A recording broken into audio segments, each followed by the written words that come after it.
رب اشرح لي صدري ويسر لي امري واحلل عقدة من لساني يفقهوا قولي اللهم الهمنا رشدنا واعذنا من شرور انفسنا اللهم ارنا الحق حقا وارزقنا اتباعه وارنا الباطل باطلا وارزقنا اجتنابه اللهم وفقنا لما تحب وترضى آمین یا رب العالمین۔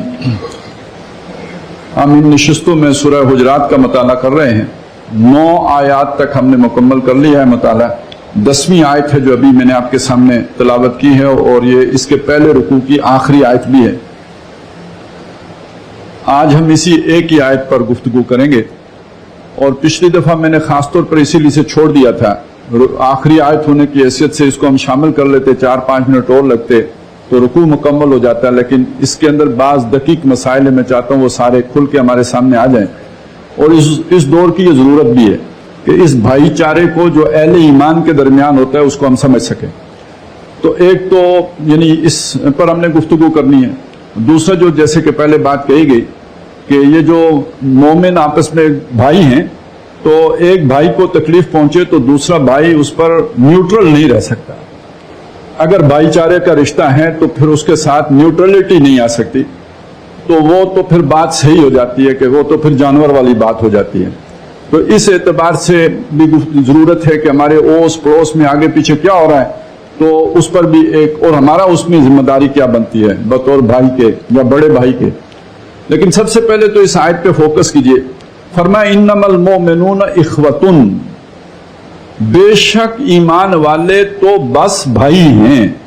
یعنی یہ اس میں جو تاکید ہے، زور حسر ہے کہ یہ تو آپس میں ہیں ہی بھائی، اور یہ رشتہ بعض اعتبارات سے بھائیوں سے بھی بڑھ کر ہے، وہ آگے وضاحت آ جائے گی۔ اس لیے یہ جو اس پہ انما آیا ہے تو اس سے بات سمجھ لیجئے کہ انما المؤمنون اخوۃ فاصلحوا بین اخویکم۔ وہ پچھلا جو تناظر جس میں بات چل رہی تھی کہ اگر ایمان والوں کے 2 گروہ آپس میں لڑ پڑیں، کسی دنیا کے ہوتا ہے آخر جو بھی اپنی غلط فہمیاں ہو جاتی ہیں، کوئی مفادات کا ٹکراؤ ہو جاتا ہے، وہ جیسے کہتے ہیں برتن سے برتن بھی کھڑک جاتا ہے، اسی طرح جو ہے آدمیوں کے درمیان بھی تو تکار ہو جاتا ہے، اس سے پھر بات بڑھ جائے، لڑائی چھڑ جائے، تو وہ بات ہم پڑھ چکے کہ ان کے درمیان کیسے صلح کرانی ہے۔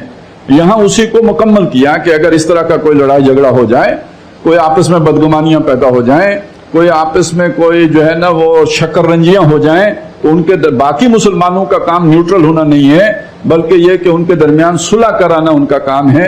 تو بھائیوں میں بھی جھگڑا ہو جاتا ہے، وہ بالکل سگے بھائی تھے، حابیل اور قابیل، ایک نے دوسرے کو قتل کر دیا، تو یہ نہیں کہ بھائیوں میں جھگڑا نہیں ہو سکتا، جھگڑا ہو سکتا ہے، تو دوسروں کا کام ہے کہ ان کو صلح کرا دے۔ فاصلحوا بین اخویکم واتقوا اللہ، اور اللہ سے ڈرتے رہو۔ یعنی آپ یہ نہیں کر سکتے کہ آپ لا تعلق ہو جائیں معاملے سے، یعنی یہاں تقوی کا مطلب کیا ہے؟ آپ نے باہمی معاملات کو درست رکھو، اس بھائی چارے کے اندر رکھنا پیدا نہ کرو، کوئی ایسا عمل نہ کرو کہ جس کے نتیجے میں بدگمانی پیدا ہو اور آپس میں لڑائی اور پھوٹ پڑ جائے، اور اگر کہیں پڑ رہی ہو تو اس کو ہوا نہ دو۔ عام طور پہ تو یہ رویہ ہوتا ہے نا کہ بھئی کوئی 2 آدمیوں کے درمیان کوئی غلط فہمی ہے، ادھر کی ادھر لگاؤ، ادھر کی ادھر لگاؤ، اور یہ کہ پھر اس کو بھڑکاؤ اور پھر تماشا دیکھو۔ تو ایسا یہ تقویٰ کا یہاں مطلب یہ ہے کہ اس معاملے میں بہت محتاط رہو، قولوا قولا سدیدا، سیدھی بات کرو، درست بات کرو، بلکہ اس معاملے میں اگر کچھ چھپانا بھی پڑ جائے، دبانا بھی پڑ جائے، تو ایک کی بات سن لی، دوسرے تک وہ بات نہیں پہنچائی، جو تلخ بات ہے وہ دوسرے کو نہیں سنائی، صلح تو کب ہوگی؟ تو اس کا بھی یہاں تقویٰ ان ساری باتوں میں آ جائے گا۔ واتقوا اللہ، اور اللہ کا تقویٰ اختیار کرو، لعلکم ترحمون، تاکہ تم رحم کیے جاؤ۔ تم چاہتے ہو اللہ تم پر رحم کرے، تو پھر یہ رحمت کا معاملہ، یہ بھائی چارے کا معاملہ، یہ معافی تلافی کا معاملہ، یہ ایک دوسرے کو چھوٹ دینے کا معاملہ، یا جسے کہتے ہیں مٹی پاؤ، یہ مٹی پاؤ، تم بھی مٹی پاؤ کہ اللہ تمہارے گناہوں پر مٹی پائے۔ تم ان لوگوں کے ساتھ رحم کا معاملہ کرو تاکہ اللہ تمہارے ساتھ رحم کا معاملہ کرے۔ لعلکم ترحمون، تم تو چاہتے ہو کہ تم رحم کیے جاؤ، تم چاہتے ہو کہ اللہ تعالیٰ تمہارے ساتھ بخشش کا معاملہ کرے، آپس میں تم ایک دوسرے کے ساتھ بخشش کا معاملہ کیوں نہیں کرتے؟ تو یہ تو بہت واضح بات یہاں پہ آ گئی، لیکن میں یہ چاہتا ہوں کہ پہلے اس رشتے کو سمجھ لیجئے۔ یہ جو اخوت کا رشتہ ہے، ایک اخوت ہوتی ہے خونی، وہ رحمی رشتوں سے وجود میں آتی ہے، نسبی رشتوں سے وجود میں آتی ہے، وہ خونی تعلق ہے۔ یہاں جس تعلق کو بیان کیا گیا یہ خونی نہیں ہے، یہ روحانی تعلق ہے۔ آپ اسے نظریاتی بھی کہہ سکتے ہیں۔ نظریاتی جب آپ کہیں گے تو یہ بات دنیا والوں کو سمجھانا بہت آسان ہے کہ ایک نظریے کے لوگ آپس میں یکجان ہو جاتے ہیں۔ دیکھیں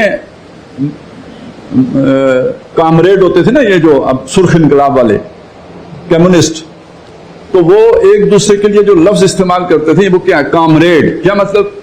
یعنی جو ایک دوسرے کے لیے بڑا نرم، بڑا وہ جیسے قرآن میں نہیں آیا اشداء علی الکفار رحماء بینہم، تو یعنی یہ کیوں ایک دوسرے کے لیے یہ نرمی ہوتی تھی، ایک دوسرے سے محبت ہوتی تھی، ایک دوسرے سے پیار ہوتا تھا؟ نظریہ ایک ہے۔ تو اگر آپ کا نظریہ ایک ہو تو اس سے بھی ایک محبت، بڑی توانا محبت پیدا ہوتی ہے۔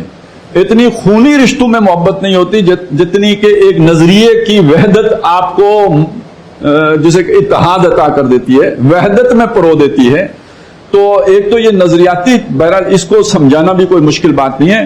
ایک جو سوچنے سمجھنے والا آدمی ہے وہ یہ بات سمجھ سکتا ہے کہ جس طرح خونی رشتے آپس میں جوڑتے ہیں، اسی طرح نظریاتی رشتہ بھی آپس میں جوڑ دیتا ہے۔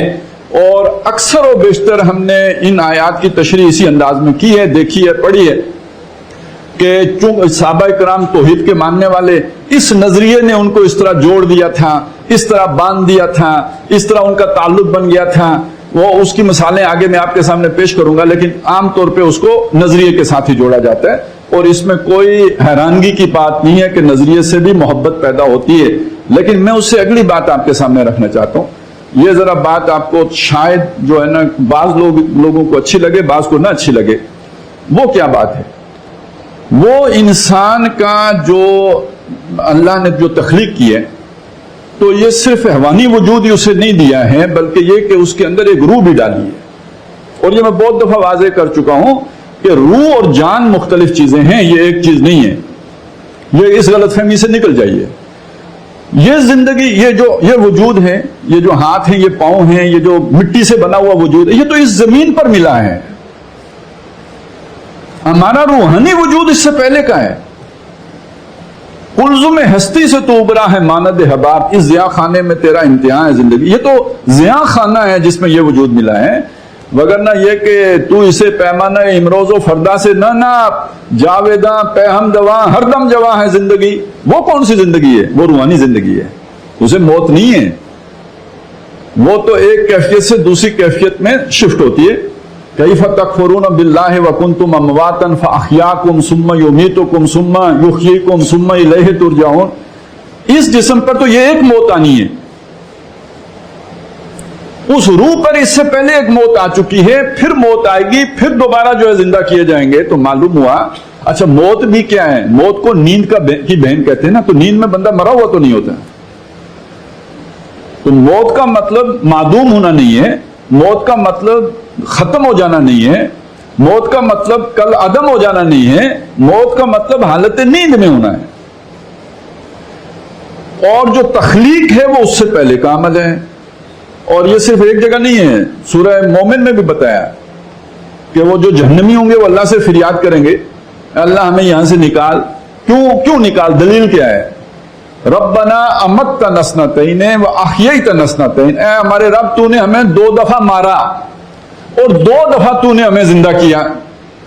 اس کا مطلب یہ کہ یہ زگ زیگ میں چلا ہے، یا اپس اینڈ ڈاؤنز آئے ہیں، زندگی بھی آئی ہے، موت بھی آئی ہے، ادھر سے بھی نکلنے کا کوئی اب راستہ ہے یا نہیں ہے؟ یعنی زندگی موڑتی رہی ہے، زندگی میں نشیب و فراز آتے رہے ہیں، تو یہاں آ کے تسلسل ہو گیا ہے یا یہاں سے بھی نکلنے کا راستہ ہے؟ وہ عالم ارواح میں تھے، وہاں سے زمین پر آئے ہیں، زمین سے برزخ میں گئے ہیں، برزخ سے پھر جو ہے وہ آگے حشر میں آئے ہیں، حشر سے دوزخ میں پہنچ گئے ہیں۔ تو یہ سٹاپ یا یہ کہ اس سے آگے بھی جانے کا راستہ؟ فَهَلْ إِلَىٰ خُرُوجٍ مِّن سَبِيلٍ۔ لیکن اصل بات جو میں آپ کو بتانا چاہ رہا تھا وہ کیا؟ یہ 2 دفعہ تو موت کا ذکر آیا نا، امتا نسنتین، 2 دفعہ مارا، یہ کون سی موت ہے؟ 2۔ تو پتہ چلا ادھر آنے سے پہلے بھی ایک موت ہو چکی ہوئی ہے۔ تو وہ کب؟ وہ اس سے پہلے کی زندگی کون سی تھی؟ وہ عالم ارواح کی زندگی ہے، اس وقت یہ جسم نہیں تھا۔ اور بہت سے اشارے، میں اس وقت اس مضمون میں زیادہ گہرائی میں نہیں جانا چاہتا، علیحدہ اس پہ باتیں ہو چکی ہیں, اگر آپ نے سنی ہو تو اس وقت اتنا ذہن میں رکھیے. اب اگلی بات سنیے. آپ کو زندگی میں کبھی ضرور ایسا تجربہ ہوا ہوگا, کوئی شخص آپ کو ملا زندگی میں پہلی مرتبہ ہے, آپ کو مانوس لگا, آپ کو لگا یار یہ بندہ مجھے پہلے بھی ملا ہے, حالانکہ پہلے کبھی نہیں ملا. اس کی طرف آپ کی طبیعت کھینچی چلی گئی اور وہ بھی آپ سے ایک انسیت اور مانوسیت محسوس کر رہا ہے. یہ کیا ہے؟ وہ جو پہلی زندگی گزار آئے ہیں, اس زندگی میں اس شخص اور آپ کی کوئی قربت رہی ہے, کوئی جو ہے نا وہ دوستی رہی ہے, کوئی ساتھ رہا ہے, جس کی یاد جو ہے وہ کسی نہ کسی درجے میں آپ کے روح کے شعور پر موجود ہے, جس کی وجہ سے آپ اس کی طرف ایک کشش محسوس کر رہے ہیں. اچھا, اصل میں یہی وہ چیزیں نا جو بگڑ کے انہوں کے ہاں وہ آواگمن اور اس طرح کی چیزیں بن گئی, جنم کے بعد جنم, اور یہ ایک کانسیپٹ تو ہے اپنی جگہ پہ, ان کا بالکل پرورٹڈ ہے, وہ بالکل غلط ہو گیا ہے. لیکن یہ کہ اس میں کوئی شک نہیں کہ ہم عالم ارواح میں تھے, وہاں ہمارا شعور بھی تھا, وہاں عہد و پیمان بھی ہوا. اللہ نے پوچھا الستو بربکم قالوا بلا, کہ میں تمہارا رب نہیں ہوں, سب نے کہا کہ ہم ہیں. تو معلوم یہ ہو گیا کہ ہم ایک زندگی پہلے گزار رہے ہیں. کچھ لوگوں کے ساتھ ہماری تعلق اس بنیاد پر بن جاتا ہے اور ان سے بڑا میٹھ پیار بھی ہو جاتا ہے. اب اس چیز کو سامنے رکھ کر ایک بات سوچئے, اس سے یہ بھائی والا مسئلہ سمجھ میں آئے گا کہ یہ جو ہمارا جسمانی وجود ہے, اس کو جب ہم ٹریس کریں تو ہمارا جو جد امجد ہیں وہ کون ہے؟ آدم علیہ السلام. روحانی وجود میں پیچھے جائیں تو کون ہوگا؟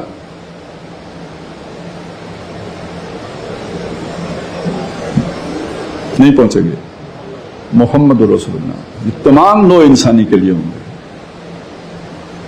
وہ جو دنیا میں پہلے بھی آ گئے, وہ روح کے اعتبار سے محمد رسول اللہ کے بعد ہیں. روحانی جس رشتے میں نوع انسانیت جڑی ہوئی ہے وہ محمد رسول اللہ سے جڑی ہوئی ہے. ترتیب میں تمام نبیوں سے بعد میں آئے ہیں. اس جو جسم میں انسانی میں جیسے ارواح آئی ہیں, اس میں تو نبیوں میں آخر میں آئے. لیکن یہ کہ جو پہلی شے اللہ نے تخلیق فرمائی وہ کس کی روح ہے؟ جناب محمد رسول اللہ صلی اللہ علیہ وسلم کی روح ہے. اب آپ چلیں سورہ احزاب کی طرف کہ نبی کی بیویوں کو اہل ایمان کے لیے کیا قرار دیا گیا؟ امہاتہم. اور وہاں بعض مفسرین نے اس بات کو ایڈ کیا ہے کہ یہ تو ان کی مائیں ہیں, وَهُوَ أَبٌ لَهُمْ, اور محمد صلی اللہ علیہ وسلم ان کے لیے باپ کی جگہ پہ ہیں. تو یہ کون سا باپ ہے؟ روحانی باپ ہے نا. اب جو محمد رسول اللہ سے جڑ گئے یہ کون ہو گئے؟ آپس میں بھائی بھائی ہو گئے. یہ سب روحانی بیٹے کس کے ہیں؟ محمد رسول, اور آپس میں کیا ہیں؟ بھائی بھائی ہیں. یہ ہے انما المؤمنون اخوۃ. اب اگلی بات اگر میں آپ کے سامنے رکھوں تو شاید آپ کو اچھی لگے, ان کو ضرور اچھی لگے گی کہ جن کو گھر والے اچھے لگتے ہیں. کہ جو ہم کہتے ہیں جوڑے آسمان پہ بنتے ہیں, اس کا کیا مطلب ہے؟ یہ آپ کی غلط فہمی ہے کہ محض سیکس وہ پوٹنٹ فیکٹر ہے جو دو آدمیوں کو جوڑ کے رکھتا ہے. پھر تو یہ محبت آپ کو کسی طوائف کے ساتھ بھی ہو جانی چاہیے نا, کسی کوٹھے والی کے ساتھ بھی ہو جانی چاہیے نا. کیوں نہیں ہوتی؟ یہ کیوں الخبیثات للخبیثین ہے اور الطیبات للطیبین ہے؟ یہ جو دل کو دل سے کیوں راہ ہوتی ہے؟ یہ کوئی روحانی معاملہ ہوتا ہے. یہ صرف یہ یعنی جو عمل تولید ہی آپ کو اس طرح نہیں جوڑ کے رکھتا. ابتدائی جوڑ کے لیے شاید یہ کسی نہ کسی درجے میں کام آتا ہے, لیکن مستقل تعلق, ایک دوسرے کے لیے اثار, ایک دوسرے کے لیے قربانی, ایک دوسرے کا خیال رکھنا, عزت احترام, رازدار بننا, وہ تمہاری جو ہے وہ ایک دوسرے کا لباس بننا, عیب چھپانا, یہ جو خوبیاں ہیں جس گھر میں پیدا ہوتی ہیں, یہ اصل میں جب تک وہ روحانی تعلق مضبوط نہیں ہو جائے گا اس وقت تک یہ والا تعلق بن ہی نہیں سکتا. یہ ہے الخبیثات للخبیثین والخبیثون للخبیثات والطیبات للطیبین والطیبون للطیبات. یہ جوڑ اس بنیاد پر جڑتا ہے.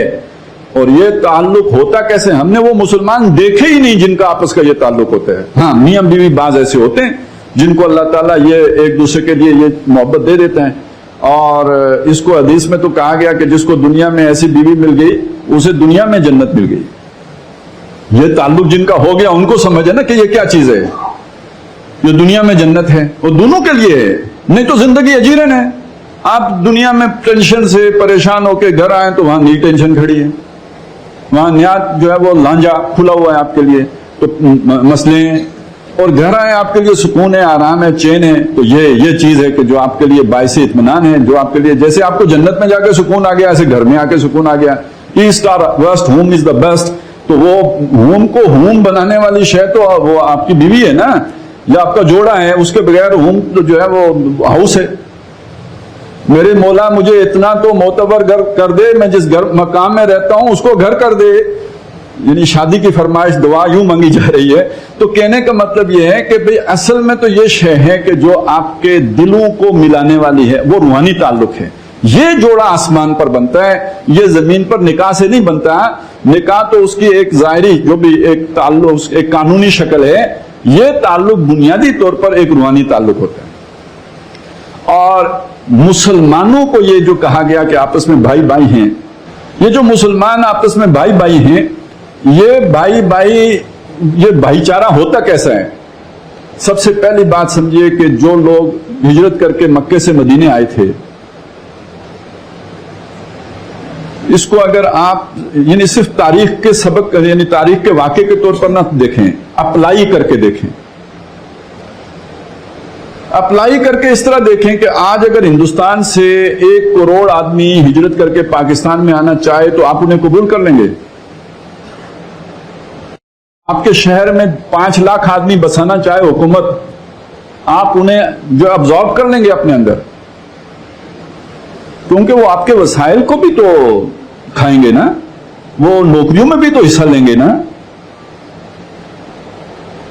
یہ کراچی میں مسئلہ کیا بنا ہوتا ہے؟ یہی تو مسئلہ ہے.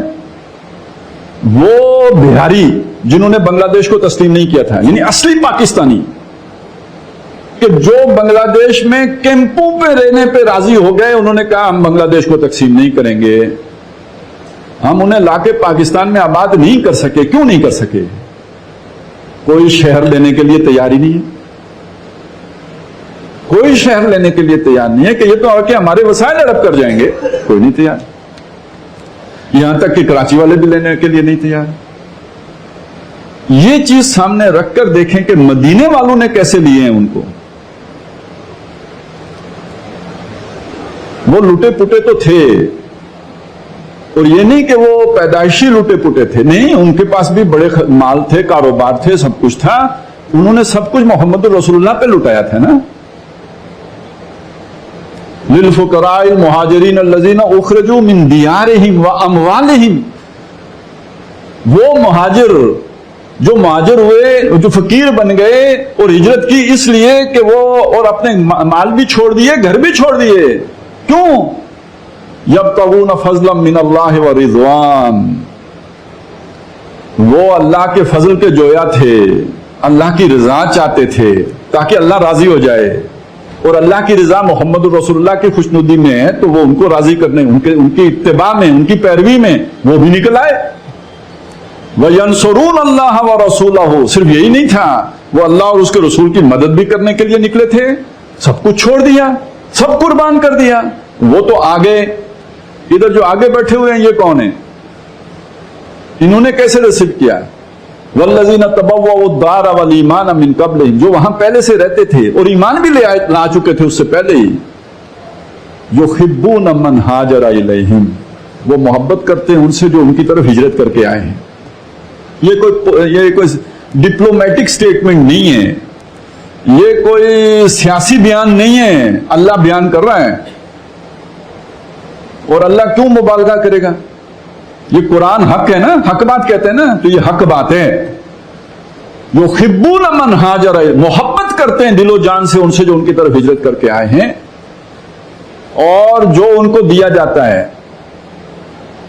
اس سے ان کے دل تنگ نہیں ہوتے. وَلَا يَجِدُونَ فِي صُدُورِهِمْ حَاجَةً مِّمَّا أُوتُوا. اس کا کیا مطلب ہے؟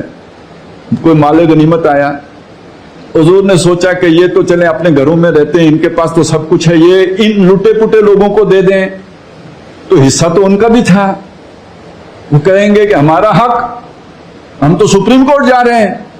نہیں، کوئی نہیں گیا، کسی نے نہیں کہا، بلکہ وہ خوش ہوئے کہ ہمارے ساتھیوں کو مل گیا۔ وَيُؤْثِرُونَ عَلَىٰ أَنفُسِهِمْ وَلَوْ كَانَ بِهِمْ خَصَاصَةٌ، اپنے اوپر ان کو ترجیح دیتے ہیں خود ضرورت مند ہی کیوں نہ ہو۔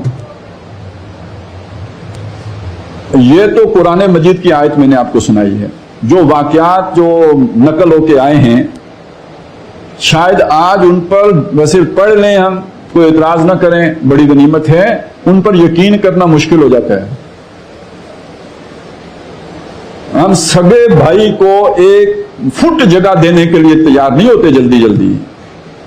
وہ بھی تو تھے نا جنہوں نے اپنے گھروں کے اندر دیوار کھڑی کی ہے، کمرے کے اندر، یہ آدھا تیرا اور آدھا میرا۔ وہ بھی تھے جنہوں نے کاروبار میں پارٹنر بنا لیا، یہ کاروبار میرا تھا، آج سے تو میرا بھائی محمد نے بنا دیا نا تجھے میرا بھائی، آج سے آدھا کاروبار تیرا آدھا میرا۔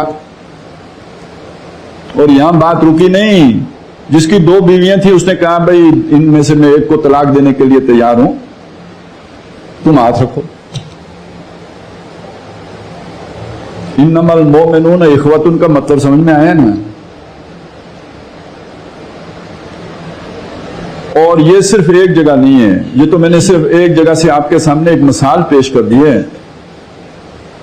یہ جو اللہ کی پارٹی ہے یہ ایسے ہی لوگوں سے بنتی ہے، یہ لالچی لوگوں سے نہیں بنتی، یہ مطلب پرست لوگوں سے نہیں بنتی، یہ دنیا پرست لوگوں سے نہیں بنتی۔ جو ایسی قربانیاں دینے والے لوگ ہیں انہی سے یہ اللہ کی پارٹی بنتی ہے۔ دیکھیں نا، وہ سارا کچھ لٹا کے آگے اور یہ سارا کچھ ان پر نچھاور کرنے کے لیے تیار ہو گئے۔ یہ انصار ہو گئے، وہ مہاجرین ہو گئے، دونوں مل کے حزب اللہ ہو گئے۔ اور اس حزب اللہ کے بارے میں آپ کو جگہ جگہ یہی ملے گا، اشداء علی الکفار رحماء بینہم، یہ رحماء بینہم کی مثال آ گئی نا۔ لیکن یہ کہ سب کے لیے رحم دل نہیں ہے، بدھ مت کے بھکشو نہیں ہیں، ادھر یہ رحم دل ہے، ادھر یہ سخت ہیں،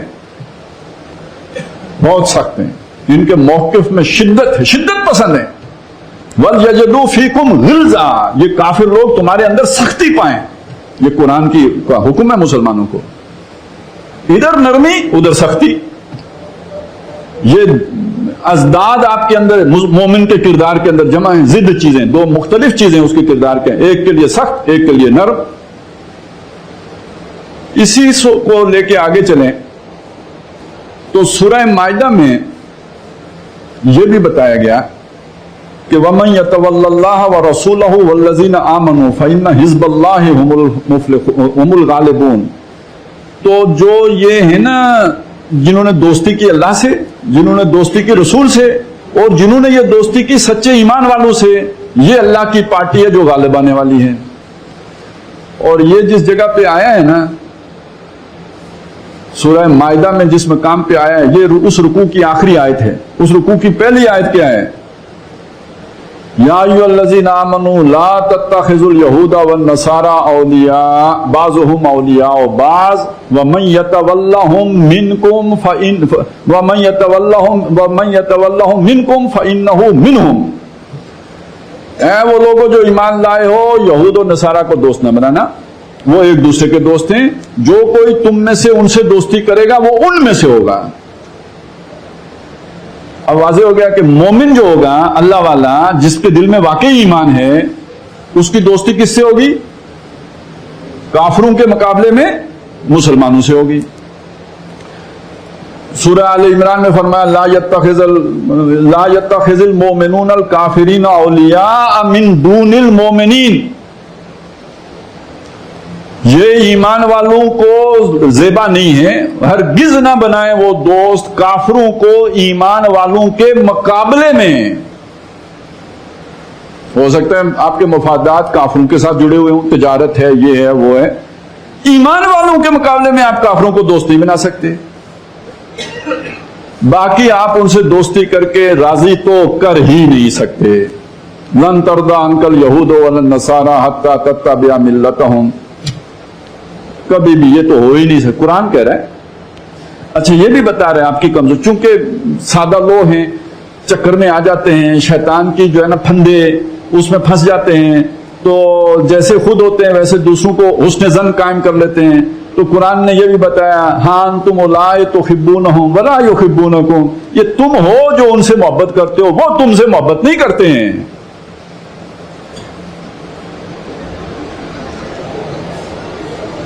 تو یہاں پہ میں نے آپ کے سامنے ایک تقابل بھی رکھ دیا ہے، صرف ایمان والوں سے محبت ہی کا ذکر نہیں کیا، بھائی چارے ہی کا ذکر نہیں کیا، کسی سے بھائی چارہ نہیں بھی کرنا ہے. اس کا نتیجہ کیا نکلے گا؟ نتیجہ یہ نکلا کہ خونی رشتے پر اس روحانی رشتے کو ترجیح دینی ہے.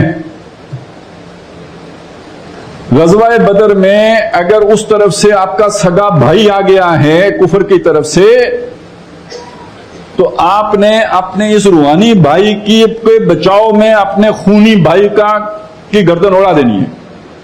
اور یہ ہوا ہے. بلکہ ہوا کس کے ساتھ ہے؟ ہوا تو نہیں، بچت ہو گئی، لیکن یہ کہ وہ واقعہ جو آیا ہے کہ حضرت ابوبکر صدیق رضی اللہ تعالیٰ عنہ کے جو بیٹے تھے وہ غزوہ بدر میں کفار کی طرف سے آئے تھے، بعد میں ایمان لے آئے، اور انہوں نے ایک موقع پہ ابا جی کو بتایا کہ ابا جان غزوہ بدر میں آپ میری تلوار کی زد میں آ گئے تھے، میری بر وقت آپ پہ نظر پڑ گئی تو میں نے ہاتھ روک لیا.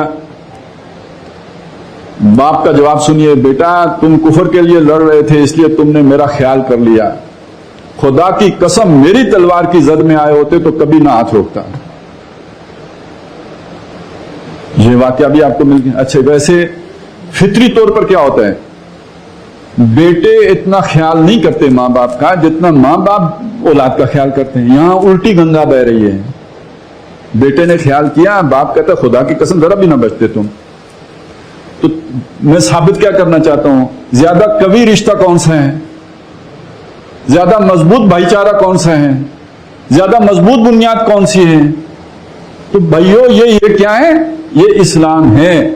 اور جن کے درمیان یہ بھائی چارہ ہونا چاہیے تھا وہ آج 58 ملک ہیں اور ہر ملک کہتا ہے سب سے پہلے ہم. یہ کون سا اسلام ہے؟ ٹھیک ہو گیا. سب سے بڑا تو سوالیہ نشان اس کے اوپر لگ گیا کہ یہ کون سا اسلام ہے. یہ اس اسلام کے صریحاً خلاف ہے جو ہمیں بتایا گیا ہے. وہ بھائی چارہ ختم ہو گیا. اچھا بات یہاں رکی نہیں کہ 58 حصوں میں بھائی تقسیم ہو گئے، ہر ایک نے اپنا علیحدہ علیحدہ جو ہے وہ حکومت بنا لی. یہاں رکی نہیں بات اس سے آگے بڑھ گئی. یہ ایک بھائی کے خلاف جو دشمن کفار ہیں ان کے پارٹنر بن گئے، فرنٹ لائن الہی بن گئے، اتحادی بن گئے. تو یار اس سے بڑی بغاوت کیا ہوگی؟ اس سے بڑا جو ہے وہ اللہ کی نافرمانی کیا ہوگی؟ اس سے بڑے تعلقات کو منقطع کرنے کی مثال کیا ہوگی؟ مسلمانوں کے حقوق کے ائتلاف کا اس سے بڑا مظاہرہ کیا ہوگا؟ یہ آپ اس دور میں دیکھیں گے. یہ جو 15ویں صدی فتنوں کی صدی، ان فتنوں میں سے یہ بڑا فتنہ آپ کے سامنے. اب یہ ساری چیز یعنی یہ ہمارے دین کی تعلیمات تو یہ ہیں. میں نے کوئی آپ کے سامنے حدیث بھی نہیں رکھی ہے. اگر اس میں بھی جائیں تو ہمارا سارا باقی وقت بھی اس میں لگ جائے گا کہ جو نبی صلی اللہ علیہ وسلم نے اس کو مقام و مرتبہ دیا ہے، اس بھائی چارے کو برقرار رکھنے کی جو فضیلت بیان کی ہے، اور جو اس بھائی چارے کو توڑے اس کا جو عذاب بیان کیا ہے، یہ بھی ذہن میں رکھیں. مومن کو قتل کر دے 4 سزائیں قرآن مجید میں اس کے لیے آئی ہیں. ہمیشہ دوزخ میں رہے گا، لعنت ہوگی اس پر شدید عذاب ہوگا. یعنی 4 سزائیں ہیں. یہ سورہ جو ہے نا آپ نساء میں پڑھیں گے کہ اگر مومن کو متعمدن جان بوجھ کر قتل کرے یہ اس کی سزائیں، اور قتل کروائے کافروں سے تو پھر ذرا سوچ لیجئے. اب اس کو ذہن میں اچھا وہ بھی ذہن میں رکھیں کہ مومن کو اذیت نہیں دیتا. یہاں تک بھی حضور نے فرمایا ایک دفعہ 3 دفعہ قسم کھائی، وہ شخص مومن نہیں، وہ شخص مومن نہیں، وہ شخص مومن نہیں. پوچھا کون؟ کہ جس کی اذیت رسانی سے اس کا پڑوسی محفوظ نہیں.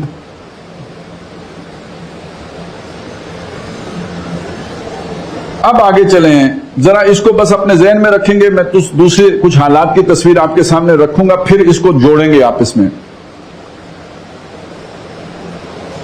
ایک طرف تو یہ صورتحال ہے کہ جو مسلمان امت ہے، یہ مسلمان امت آج 58 حصوں میں تقسیم ہے، اور اس کے بارے میں یہ بات جان لیجئے کہ اللہ تعالیٰ نے اس کو کیا مقام دیا تھا۔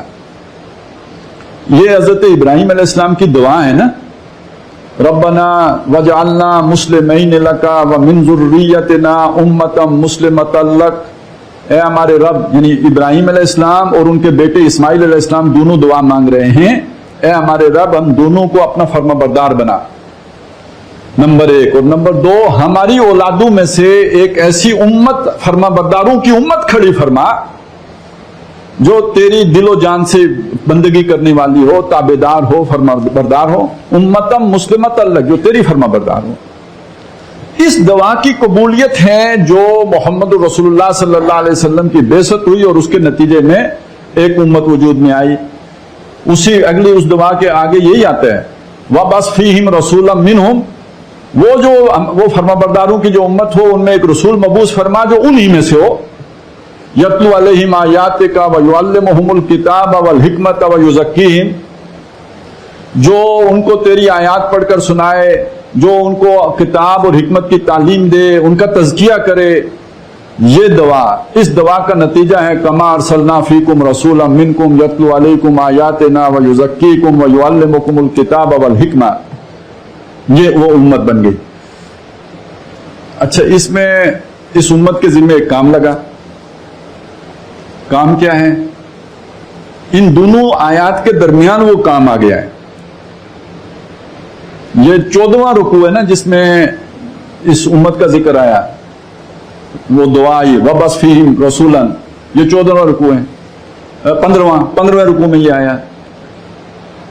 اس کے بعد آپ کا جو 17واں رکوع ہے، 16واں جہاں سے دوسرا پارہ شروع ہوتا ہے، 16 پچھلے ہو گئے، 17واں رکوع، 17ویں رکوع میں وہ امت کی غرض و غایت آ گئی، اور 18ویں رکوع میں وہ آ گیا دعا کی قبولیت، کما ارسلنا فیکم کا ذکر آ گیا۔ تو یہ جو 17ویں رکوع میں آیا ہے وہ کیا ہے؟ وَكَذَلِكَ جَعَلْنَاكُمْ أُمَّةً وَسَطًا، سمجھ آئی؟ وہ جو دعا ہوئی تھی اسی کی نتیجے میں تمہیں درمیانی امت بنا دیا، اور مقصد کیا ہے؟ لِتَكُونُوا شُهَدَاءَ عَلَى النَّاسِ، تاکہ تم لوگوں کے اوپر گواہ بن جاؤ۔ یہ گواہ بننا کیا ہے؟ یہ سمجھ میں آئے گا اگلے جملے سے وَيَكُونَ الرَّسُولُ عَلَيْكُمْ شَهِيدًا، تاکہ اور رسول تم پر گواہ بن جائیں۔ رسول کیسے گواہ بنے؟ 23 سال محنت کرنے کے بعد جو حجۃ الوداع ہے اس میں پوچھا کہ بھائی میں نے تمہیں پہنچا دیا؟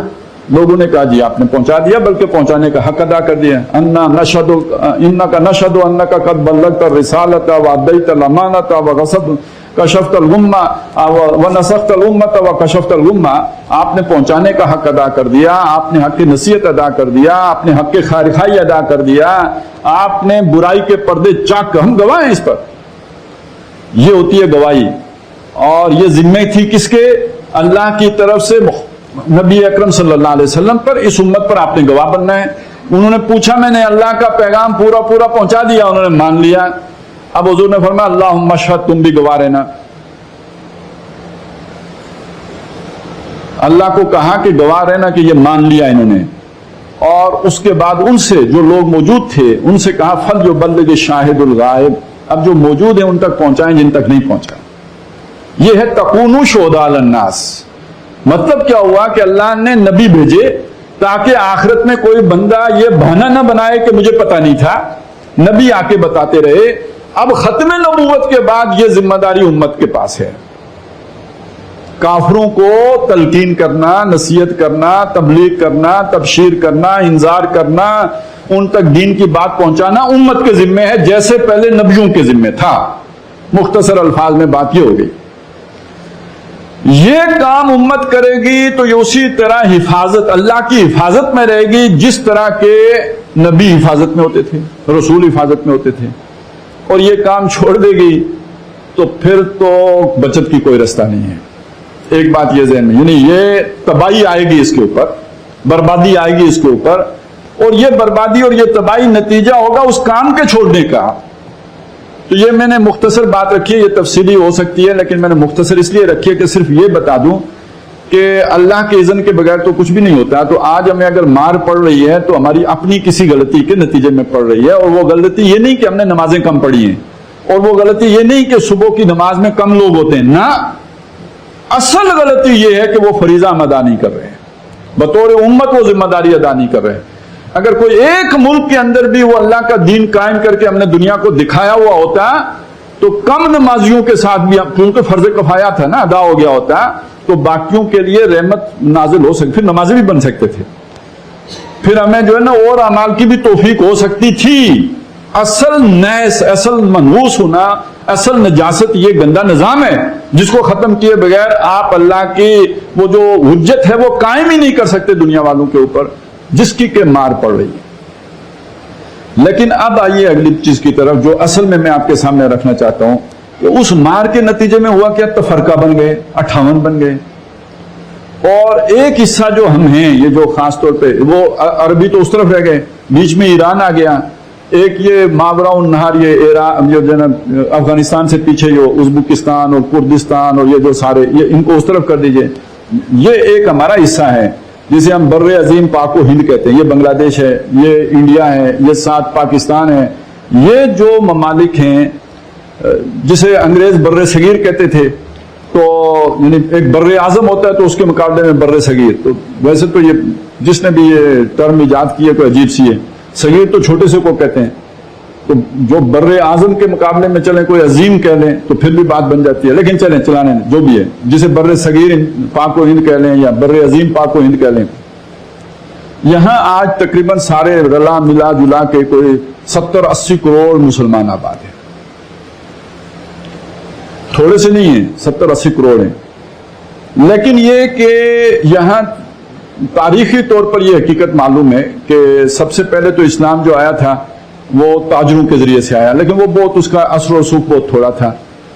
بڑی جو ایک یلغار ہوئی ہے وہ محمد بن قاسم کی ہوئی ہے, وہ سندھ تک محدود رہی ہے, اور بہت تھوڑے عرصے کے بعد وہ ریورس بھی ہو گیا کام. پھر محمود غزنوی کے حملے ہیں, وہ 17 حملے, اور یہ سارا اسی دور میں پھر وہ عمل شروع ہوا. پھر دہلی پہ قبضہ ہوا, پھر وہ قطب الدین ایبک کی حکومت قائم ہوئی. پھر چلتے چلتے مغلوں کا دور آیا, اور مغلوں کے دور میں پورے ہندوستان کے اوپر اکبر کے دور میں تسلط ہو گیا. تو بعض جگہوں پہ 800 سال, بعض جگہوں پہ 1000 سال یہ مسلمانوں کا اقتدار ہے جو کہ ہندوستان پہ رہا. پھر انگریز آیا.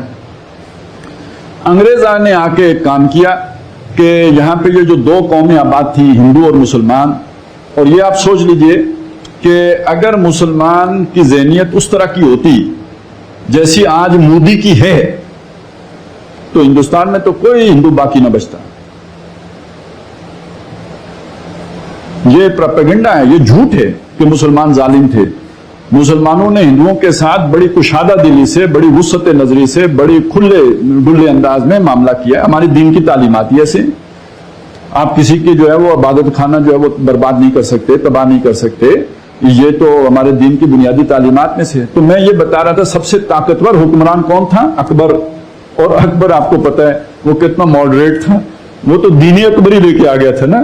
اور وہ کس کو فیسیلیٹیٹ کرنا چاہ رہا تھا؟ ہندوؤں کو کرنا چاہ رہا تھا. اس کے تو اپنی وہ بیویوں میں بھی ہندو رانیاں شامل تھیں. تو بہرحال یہ جو پروپیگنڈا ہے یہ سارا پھر آ کے کیا انگریز نے. اس کی ضرورت تھی, اس کی فلسفی تھی, اس کی اسٹریٹجی تھی, ڈیوائیڈ اینڈ رول. یہ اگر متحد ہو گئے تو ہمیں نکال باہر کریں گے. ان کو آپس میں پھوڑ کے رکھو, پھوٹ ڈال کے رکھو, لڑا کے رکھو. اس لڑائی کا آسان طریقہ یہ تھا کہ اس نے ہندوؤں کو یہ پٹی پڑھائی کہ یہ مسلمان بڑے ظالم تھے.